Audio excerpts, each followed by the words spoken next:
ಬಾದಾಮಿ ಪಟ್ಟಣದ ಶ್ರೀ ವೀರ ಪುಲಿಕೇಶಿ ಆಂಗ್ಲ ಮಾಧ್ಯಮ ಕಿರಿಯ ಪ್ರಾಥಮಿಕ ಶಾಲೆಯಲ್ಲಿ ಮಕ್ಕಳಿಗೆ ಅಕ್ಷರಾಭ್ಯಾಸ ಕಾರ್ಯಕ್ರಮ ಅದ್ದೂರಿಯಾಗಿ ನಡೆಯಿತು. ಬಾಗಲಕೋಟೆ ಜಿಲ್ಲೆಯ ಬಾದಾಮಿ ಪಟ್ಟಣದ ಶ್ರೀ ವೀರ ಪುಲಿಕೇಶಿ ಆಂಗ್ಲ ಮಾಧ್ಯಮ ಕಿರಿಯ ಪ್ರಾಥಮಿಕ ಶಾಲೆಯಲ್ಲಿ ದಿನಾಂಕ 19/6/2026ರಂದು ಮಕ್ಕಳಿಗೆ ವಿಶೇಷ ಅಕ್ಷರಾಭ್ಯಾಸ ಕಾರ್ಯಕ್ರಮವನ್ನು ಹಮ್ಮಿಕೊಳ್ಳಲಾಗಿತ್ತು. ಈ ಕಾರ್ಯಕ್ರಮದಲ್ಲಿ ಶ್ರೀಯುತ ಸಂಜೀವ್ ಆಚಾರ್ಯ ಅವರು ಮಕ್ಕಳಿಗೆ ಅಕ್ಷರಾಭ್ಯಾಸವನ್ನು ಮಾಡಿಸಿದರು. ಕಾರ್ಯಕ್ರಮದ ವೇಳೆ ಪಾಲಕರು ತಮ್ಮ ಮಕ್ಕಳಿಗೆ ಅಕ್ಷರಾಭ್ಯಾಸವನ್ನ ಮಾಡಿಸುವ ಮೂಲಕ ಸಂಭ್ರಮದಿಂದ ಭಾಗವಹಿಸಿದರು. ಮಕ್ಕಳ ಶೈಕ್ಷಣಿಕ ಜೀವನದ ಮೊದಲ ಹೆಜ್ಜೆಯಾದ ಅಕ್ಷರಾಭ್ಯಾಸವು ಸಂತಸ ಹಾಗೂ ಉತ್ಸಾಹದ ವಾತಾವರಣವನ್ನು ಅಲ್ಲಿ ಮೂಡಿಸಿತ್ತು. ಈ ಕಾರ್ಯಕ್ರಮದಲ್ಲಿ ಶಾಲಾ ಸುಧಾರಣಾ ಸಮಿತಿಯ ಸದಸ್ಯರು, ಮುಖ್ಯೋಪಾಧ್ಯಾಯರು ಹಾಗೂ ಶಾಲೆಯ ಸಿಬ್ಬಂದಿ ವರ್ಗ ಹಾಜರಿದ್ದು ಮಕ್ಕಳಿಗೆ ಶುಭವನ್ನ ಹಾರೈಸಿದರು.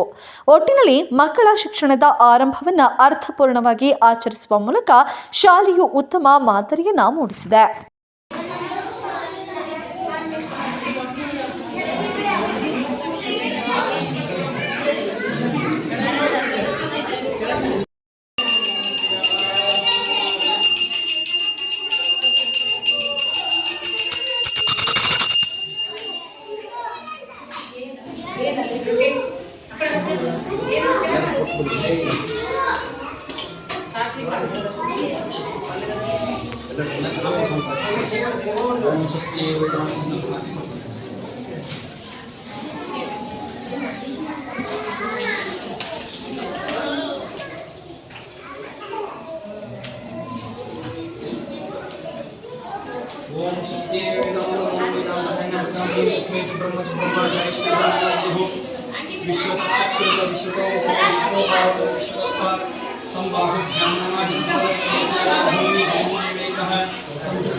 नमस्कारान् समर्पयामि, सत्यं समर्पयामि, चामरं समर्पयामि, गीतं समर्पयामि, नृत्यं समर्पयामि, आन्दोलनं समर्पयामि, संस्कृतजोत्साहार्थे अक्षतां समर्पयामि.